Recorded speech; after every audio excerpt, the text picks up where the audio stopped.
It's time for another installment of Flashpoint. This week, Mike Holfeld sits down with Republican congressional candidate Thuy Lowe to talk about her Results 2016 campaign.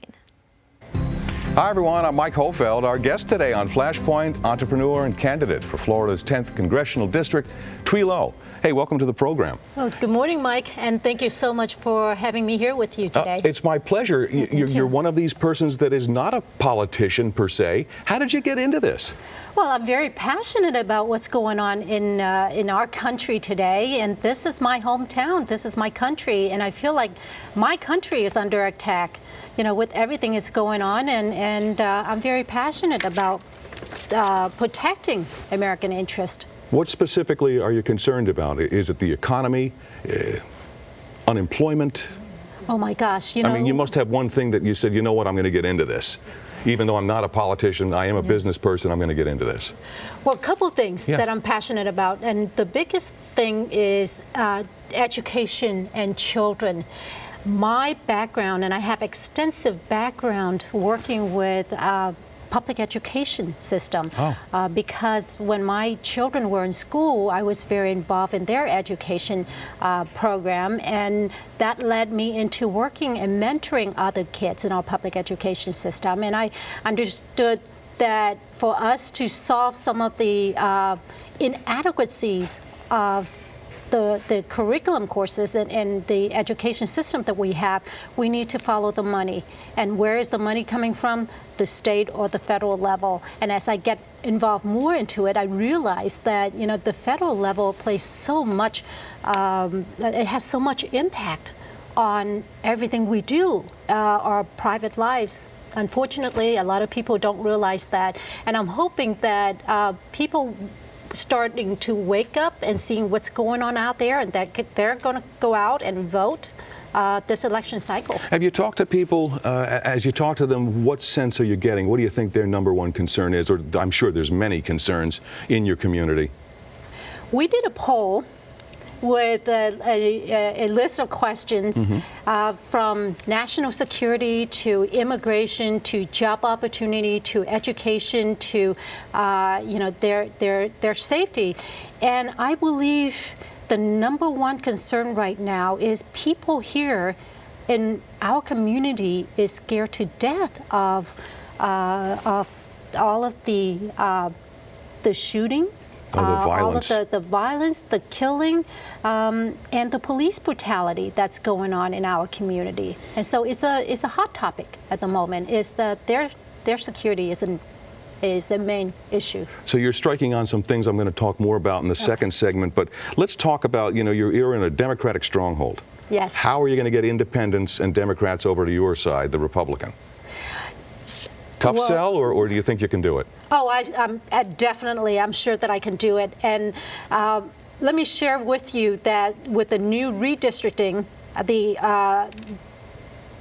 the district now has 44.41% Democrats in this whole voting population in Congressional District 10, which it covers the southwestern and all the western part of Orange County. Right. And what's interesting is I'm running against a former police chief, Orlando police chief, and I'm getting an earful from the community about her past performance, not so much as her position as a police chief, but her past performance.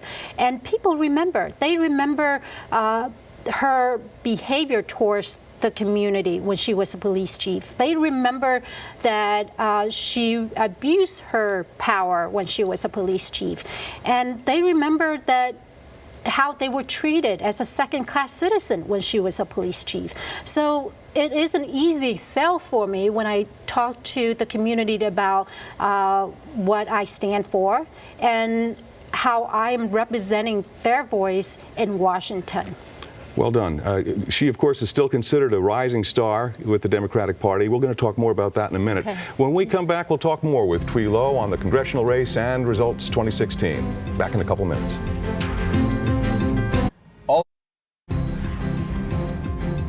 Talking with Thuy Lowe, candidate for Florida's 10th Congressional District. You enjoying it so far? Oh, I'm having fun. So are we. Listen, you had mentioned Val Demings. You know, she is a known commodity, even though you say there's some critics there. She may be tough to beat. Why you over Val Demings? Why should the voters support you instead of Val?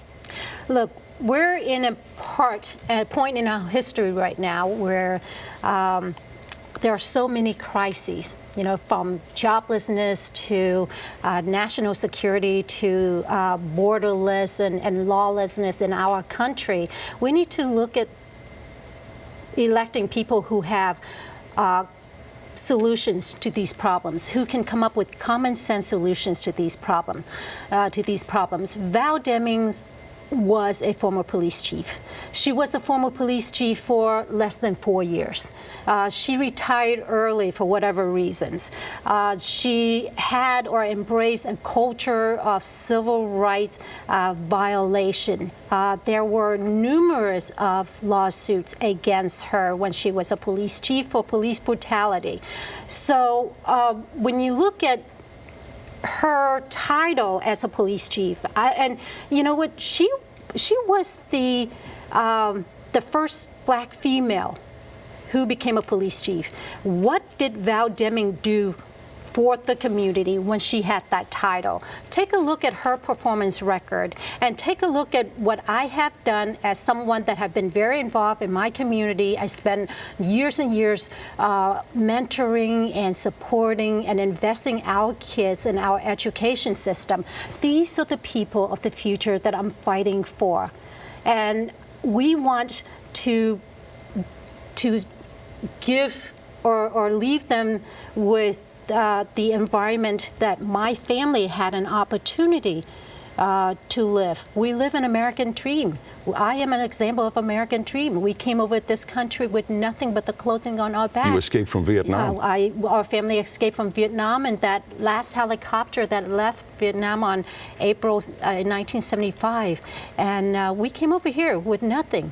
And you've turned that, and I want people to know this, into a tremendous business. Yes. How will you use that experience, your business community experience, to help the economy, to reach out to the voters and make a difference for them? Absolutely. You know, I grew up here in Central Florida, and my parents worked multiple jobs just to raise 5 kids. And my sisters and I, we learned to speak English. And so today we have doctors and doctors and engineers and business people in our family. And we started from nothing. And so the country, America, has so much opportunity for immigrants or for people who want a better life for themselves. And I had an opportunity to start a business when I was in college. I couldn't find a job back in the 80s. It was under Reagan's years. And one day I stumbled upon this grant. Is an entrepreneur service grant program, and the idea of the proposal that I submitted to FTA, Federal Transportation Administration, it used to be known as UMTA at the time in the 80s, and I submitted a proposal to UMTA proposing that I have a plan to help unemployed workers in low economically depressed areas and also in areas, housing areas, and provide a mobility, a transportation, provide a link for people to get to and from work. So a lifeline for them in essence. It was an opportunity for them to improve their, economic stability. And now you're running for Congress, and because of the time constraints, I want to talk about the important issues, the issues that are important to you, rather. And one of them is gun control. You hear people, the NRA, saying, what about the Second Amendment? What about the right to bear arms? Where do you stand on gun control? Well, gun control is not the problem with people violence? killing. It's not the problem with the violence, because when people want to kill other people, they are going to do it anyway. Look at the Boston bomber. Look at it was formed from a pressure cooker, and look at the incident in Nice 2 months ago, where somebody just plowed a truck right into a group of innocent bystanders. Right. So people are going to kill others. Now, when you talk about gun control, you are talking about taking away people's right to bear arms. It is their constitutional rights to bear arms. Majority of the people who created, who cause violence against others, they don't purchase guns through the legal channel. They stole guns. They look at the San Bernardino situation. These people didn't purchase guns themselves. They had other people purchase guns for them. Given that, would you support better screening, tougher screening, stepped up, extreme, as Donald Trump has suggested? We have very tough screening right now. The problem that we have and we need to do a better job with is investing our resources into connecting the information from the federal level to the state level to the local level. The situation with polls, that should never happen. This person Omar had several interviews with FBI's. However, that information was not shared with the state or the local level, because when Omar went to purchase guns, there wasn't anything at the state level where they can flag him and say, oh, this person needs to we need to thoroughly check this person. They didn't do that because they didn't have any information from the federal level that flagged this person. Right. You're speaking, of course, of Omar Mateen. Yes, let me talk about the borders. Okay. Is it important to you that they be secure? Absolutely. You know, we're talking about amnesty, but the bottom line is, until we secure the border, amnesty, talking about amnesty would be putting the cart before the horse. Okay. And securing the border is so important. It is our national security. We want to make sure that people come in and out of our country.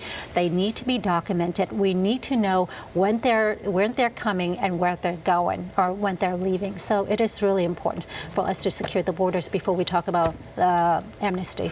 We talked about that business blueprint you had as a college student, which is so impressive. You've run this successful business, been successful here in Orlando. What would your economic plan be for, as voters are watching here this morning, what would it be? What do you want to change to infuse new jobs, to give the economy a little of a jump start? Well, I think that, first of all, we want to talk about education, because that was my background, working with students for 8 to 10 years, on a full-time basis for a number of years. So I believe that, first of all, we need to invest in quality of education.